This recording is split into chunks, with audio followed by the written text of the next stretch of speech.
अरे कंसेप्ट को अगर यहाँ दिमाग के अंदर सेट कर लिए तो बाबू भूलना तो दूर है, आपको बाबू हम चैलेंज करते हैं, आप भूल कर दिखाओ।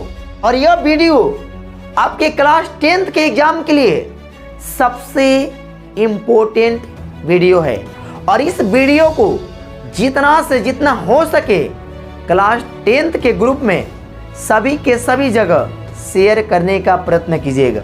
जय हिंद। आज क्लास 10th का सबसे इम्पोर्टेंट चैप्टर है जिसका नाम है प्रकाश का परिवर्तन। और इस प्रकाश के परिवर्तन में से एक ऐसा टॉपिक है जो क्लास 10th के एग्जाम में हर एक साल क्वेश्चन बनता है, लेकिन उस क्वेश्चन में लड़का काफी ज्यादा कंफ्यूजन क्रिएट करता है। यहां पर वस्तु रखा जाए तो प्रतिबिंब कहां बनेगा, यह सभी कंफ्यूजन को दूर करने के लिए एक ऐसा तरीका है जिस तरीका को पढ़कर अब सभी के सभी कंसेप्ट को बहुत इजी तरीका से याद कर सकते हो। लेकिन इस कंसेप्ट को समझने से पहले आपको एक बात को हमेशा ध्यान रखना पड़ेगा, जब यह कंसेप्ट पूरे के पूरे जब तक नहीं देखोगे तो आपको कोई भी कंसेप्ट क्लियर नहीं होगा। लेकिन इस कंसेप्ट से हर एक साल ऑब्जेक्टिव तो फिक्स है, वस्तु को कहां रखा जाए, प्रतिबिंब कहां बनता है, कब उल्टा बनता है और कब सीधा बनता है। बस इस मेथड को पढ़ लो। इस कंसेप्ट को पढ़ने के बाद आपको बाबू हम चैलेंज करते हैं, आप भूल कर दिखाओ। कभी भी इस कंसेप्ट के द्वारा आप भूल ही नहीं पाओगे। आइए सबसे पहले इस कंसेप्ट को देखा जाए, क्योंकि यह जो दर्पण है इस दर्पण के नाम है अवतल दर्पण है। और इस अवतल दर्पण में हमेशा वस्तु को 6 जगह रखा जाता है। यानी जो दर्पण है इस अवतल दर्पण में हमेशा वस्तु को 6 जगह रखा जाता है। और ये जो रखा गया है वस्तु, यह वस्तु को 6 जगह स्थिति है। बाबू देखो 1 से लेकर 6 तक वस्तु को रखा गया है और हर वस्तु का प्रतिबिंब अलग अलग बनेगा। किसी का बड़ा बनेगा तो किसी का छोटा बनेगा और किसी का सबसे बड़ा बनेगा और किसी का उल्टा बनेगा तो किसी का दर्पण के पीछे बनेगा। आइए सबसे पहले कंसेप्ट को समझते हैं, लेकिन कंसेप्ट को समझने से पहले एक बात को हमेशा ध्यान रखिएगा, अगर इस बात को भूल गए तो पूरा कंसेप्ट चौपट हो जाएगा। यह कंसेप्ट यह है बाबू, जो यह लाइन देख रहे हो इस सीधी लाइन को हम बोलते हैं मुख्य अक्ष। अगर जो ये मुख्य अक्ष है, इस मुख्य अक्ष से अगर नीचे प्रतिबिंब बने, यानी अगर यहां नीचे प्रतिबिंब बने तो समझ जाओ उस वस्तु का जो प्रतिबिंब बनेगा हमेशा वास्तविक और उल्टा बनेगा। यानी मुख्य अक्ष से जैसे नीचे अगर उसका इमेज बन गया यानी प्रतिबिंब बन गया तो वहां समझिएगा हमेशा वास्तविक और क्या बनेगा, उल्टा बनेगा। आज जैसे ये जो मुख्य अक्ष है यानी जो लाइन है, इस लाइन के जैसे ऊपर बन गया तो हमेशा एक बात ध्यान रखिएगा, उसका प्रतिबिंब सीधा एवं आभासी और काल्पनिक बनेगा। यानी इस कंसेप्ट को आपको ध्यान होना चाहिए, अगर मुख्य अक्ष से नीचे बनेगा तो वास्तविक एवं उल्टा, अगर इससे ऊपर या तो इधर भी बन सकता है या तो इधर बनेगा, हमेशा सीधा आभासी एवं काल्पनिक बनेगा। तो आइए सबसे पहले वस्तु को रखने का स्थिति, सबसे बाबू यानी जो दर्पण का जो मध्य बिंदु होता है इससे बोलते हैं ध्रुव। ध्रुव को इंग्लिश में बोलते हैं पोल। यानी बोला जाए वक्रता त्रिज्या के आधा को हम बोलते हैं फोकस और फोकस के दोगुना को बोलते हैं वक्रता त्रिज्या। बाबू सबसे पहले जो ये नंबरिंग लिखे हैं इसी नंबरिंग का खेल है। अगर इस नंबरिंग को समझ गए तो पूरा अवतल दर्पण के कंसेप्ट को समझ गए। यानी अगर वस्तु को हम एक नंबर पर रखेंगे बाबू, तब प्रतिबिंब हमेशा एक ही नंबर पर बनेगा। यानी जिस नंबर पर वस्तु को रखेंगे उसी नंबर पर प्रतिबिंब बनेगा। इस बात को ध्यान रखिएगा। यानी वस्तु को हम किस नंबर पर रख रहे हैं? एक नंबर पर। यानी वस्तु को हम रख रहे हैं अनंत पर। यानी एक नंबर पर क्या है? अनंत। हम बता दिए एफ को बोलते हैं फोकस, सी को बोलते हैं उग्रता केंद्र, और इसको बोलते हैं अनंत। यानी अगर वस्तु को अनंत पर रखेंगे, अनंत पर नंबर है एक नंबर, यानी वस्तु को एक नंबर पर रखेंगे तो प्रतिबिंब एक नंबर पर बनेगा। देखो वस्तु जो एक नंबर है यह अनंत पर है, यानी सभी के सभी जो वस्तु है, जो ऊपर वाला है ये सभी वस्तु है, जो नीचे इधर बना है यह प्रतिबिंब है। लेकिन और एक बात यहाँ ध्यान दो, वस्तु को हमेशा बाईं ओर रखा जाता है। यानी वस्तु को हमेशा बाईं ओर रखा जाता है, इसलिए वस्तु हमेशा होता है निगेटिव में। आखिर हम वस्तु को जब एक नंबर पर रखेंगे तो प्रतिबिंब भी बन रहा है एक नंबर। तो यहाँ एक नंबर पर है अनंत और यहाँ एक नंबर पर है फोकस है। यानी वस्तु को जब अनंत पर रखा जाए तो प्रतिबिंब बनेगा फोकस है। यानी एक नंबर पर रखा जाए तो प्रतिबिंब बनेगा एक नंबर पर। लेकिन यह जो प्रतिबिंब बन रहा है इस मुख्य अक्ष से क्या बन रहा है? नीचे। यानी इस लाइन से क्या बन रहा है? नीचे। तो हम आपको बताए हैं अगर मुख्य अक्ष से या लाइन से नीचे बने तो उसका प्रतिबिंब हमेशा वास्तविक एवं क्या होता है? उल्टा। वास्तविक एवं उल्टा होता है। अब दूसरा का स्टेप है, जो दो नंबर है पहले का समझ गए, जब अनंत पर रखेंगे तो फोकस पर बनेगा। लेकिन और ये कंसेप्ट है, अनंत पर रखेंगे तो फोकस पर बनेगा लेकिन सबसे छोटा प्रतिबिंब बनेगा। ये और आपके एग्जाम में क्वेश्चन पूछ दिया है, वस्तु को कहां रखा जाए तो प्रतिबिंब सबसे छोटा बनेगा। तो हमेशा ध्यान रखिएगा, दिमाग में हमेशा सोचिएगा एक नंबर, और एक नंबर पर रखेंगे तो प्रतिबिंब एक नंबर पर बनेगा, और एक नंबर पर क्या है? फोकस है, और फोकस पर सबसे छोटा बनता है। यानी वस्तु को अगर एक नंबर पर रखेंगे तो प्रतिबिंब एक नंबर पर बनेगा और सबसे छोटा बनेगा, बिंदु के आकार के जैसा बनेगा। हम आपको इसलिए लिखे ऐसा, आपको दिखेगा तब आपको पता चलेगा तो वस्तु को कहां रखा जाता है। और दूसरे का जो दो नंबर है वस्तु, या दो नंबर जो वस्तु है वो अनंत और वक्रता केंद्र के बीच है। यानी बीच का मतलब यह होता है बाबू, ये बीचों बीच नहीं, या तो इसके नजदीक इसके भी हो सकता है या तो इसके भी नजदीक यहां हो सकता है। तो हम बीच रखें। जब वस्तु को दो नंबर पर रखा जाए, या दो नंबर देखोगे अनंत और वक्रता केंद्र के बीच है, जब यह दो नंबर पर रखा गया है तो प्रतिबिंब भी बनेगा दो नंबर। और दो नंबर देखो, दो नंबर यह है, यानी दो नंबर पर रखे तब प्रतिबिंब बना दो नंबर। यह प्रतिबिंब जो है का है? फोकस है और वक्रता केंद्र के बीच है। ये जो प्रतिबिंब बन रहा है यानी मुख्य अक्ष से कहां बन रहा है? नीचे। आज जब मुख्य अक्ष से नीचे बनेगा तो हमेशा दिमाग में रखिएगा वास्तविक और उल्टा बनेगा। यानी वास्तविक और उल्टा, लेकिन वस्तु से बड़ा बनेगा। यहां भी बाबू यहां वस्तु से क्या बनेगा? छोटा बनेगा। लेकिन यहां जो रखोगे तो यहां वस्तु से क्या बनेगा? बड़ा बनेगा। देखो बड़ा बन गया, लेकिन तीसरा का स्टेप दो नंबर पर रखे तो कितना नंबर बना? दो नंबर पर।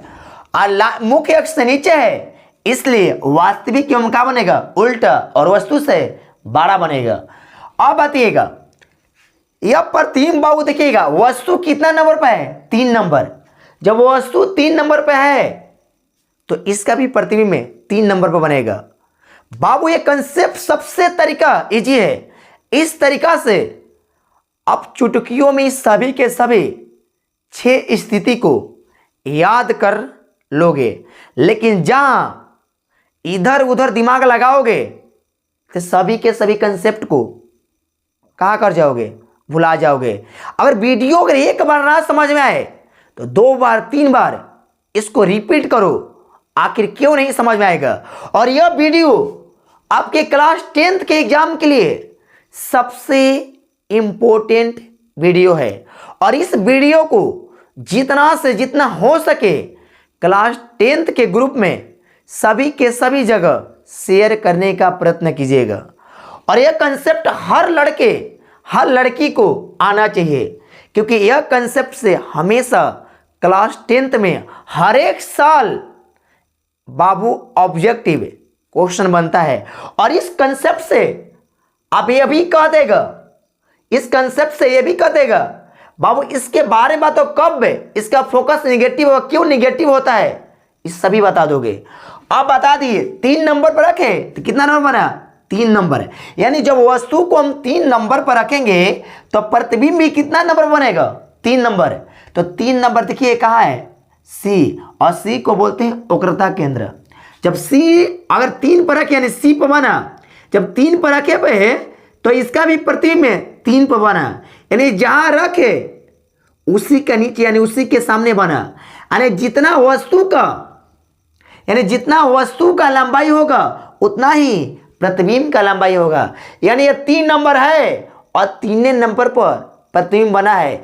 यानी वस्तु जितना आकार का है उतना ही आकार का इसका प्रतिबिंब बना है। यानी कहेगा वस्तु को कहाँ रखा जाए तो प्रतिबिंब बराबर या समान आकार का बनता है। तो बाबू वक्रता केंद्र पर है, यानी 3 नंबर पर रखे तब प्रतिबिंब कितना नंबर बना, 3। जब 3 रिपीट किया तो समझ जाओ यह प्रतिबिंब समान साइज का बना है, यानी बराबर साइज का बना है। और यह प्रतिबिंब में यह मुख्य अक्ष से कहाँ है, नीचे है, इसलिए यह इसका जो बनेगा वास्तविक और क्या होगा, उल्टा, और वस्तु के बराबर प्रतिबिंब बनेगा। तीसरा का स्टेप है, यानी यह समझ लिए, तीनों स्टेप समझ लिए। अब चौथा स्टेप में क्या है, वस्तु को 4 नंबर पर रखा गया है। आई 4 नंबर देखो वक्रता केंद्र और फोकस के क्या है, बीच है। यानी 4 नंबर जो है वक्रता केंद्र और फोकस के क्या है, बीच है। तो इसका प्रतिबिंब भी बाबू, इसका प्रतिबिंब भी 4 नंबर पर बनेगा। और 4 नंबर देखो कहाँ है, यहाँ पर है। यानी 4 नंबर यहाँ है और कहाँ है, यहाँ पर है। तेरा मतलब कहने का तरीका यह हुआ अगर बाबू 4 नंबर पर है तो 4 नंबर बना, लेकिन यह 4 नंबर कहाँ है, वक्रता केंद्र और अनंत के बीच है। वक्रता केंद्र और अनंत के बीच है, लेकिन वस्तु से बड़ा है। इसका जो इमेज बन रहा है, इसका जो प्रतिबिंब बन रहा है वस्तु से बड़ा। तो वस्तु से बड़ा तो बन गया, लेकिन यह मुख्य अक्ष से क्या है, लाइन नीचे है। ये जो प्रतिबिंब बना है यह मुख्य अक्ष से क्या है, नीचे।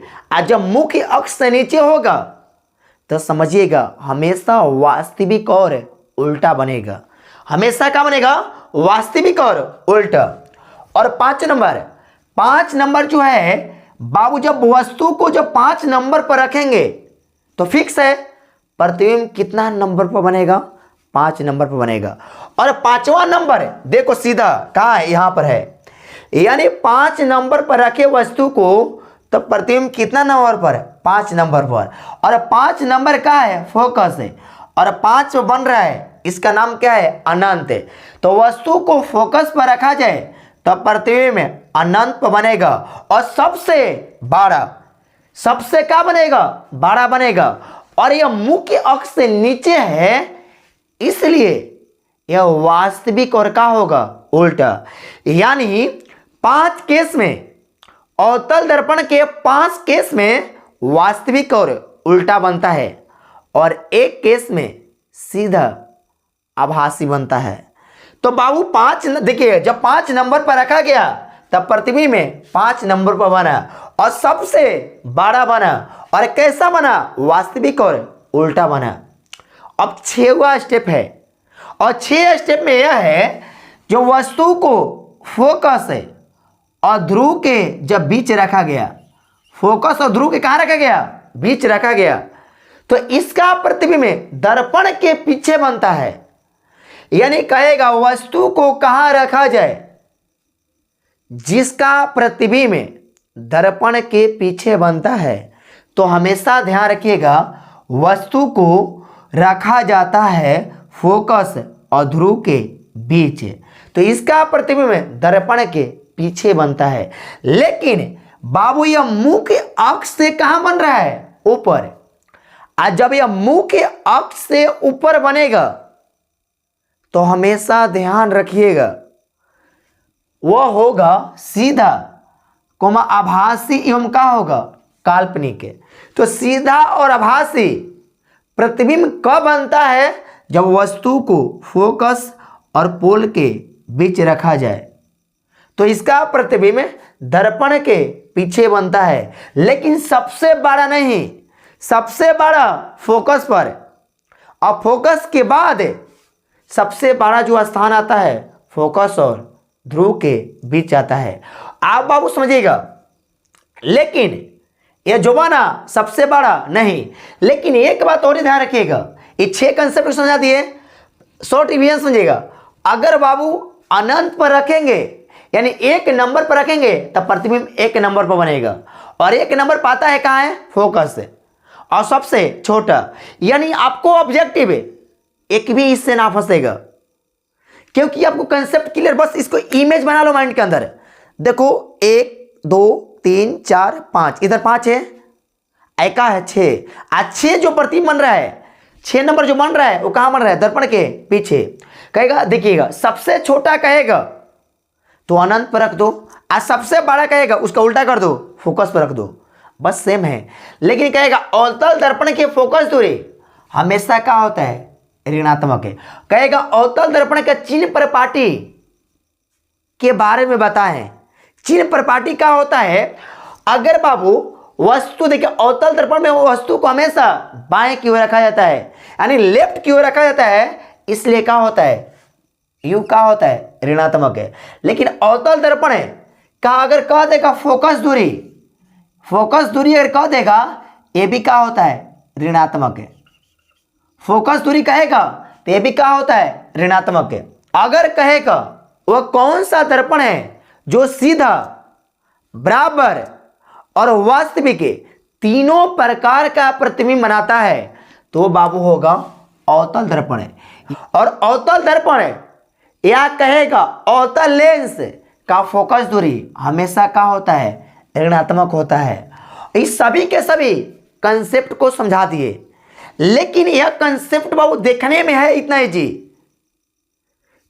लेकिन बनाते समय बाबू आप एक बात ध्यान रखिएगा, यह जो कंसेप्ट है, अरे कंसेप्ट को अगर यहां दिमाग के अंदर सेट कर लिए तो बाबू भूलना तो दूर है, मरते दम तक नहीं भूलोगे। यह कंसेप्ट सबसे इजी है और इजी तरीका है, और इस कंसेप्ट से कोई भी इजी तरीका हो ही ना सकता है याद करने का। क्योंकि लड़के जो है इस कंसेप्ट के अंदर बहुत सारे कंफ्यूज रहते हैं, कब कहां बनेगा, कब उल्टा बनेगा, कब सीधा बनेगा, कब आभासी होगा, कब छोटा होगा, कब बड़ा होगा।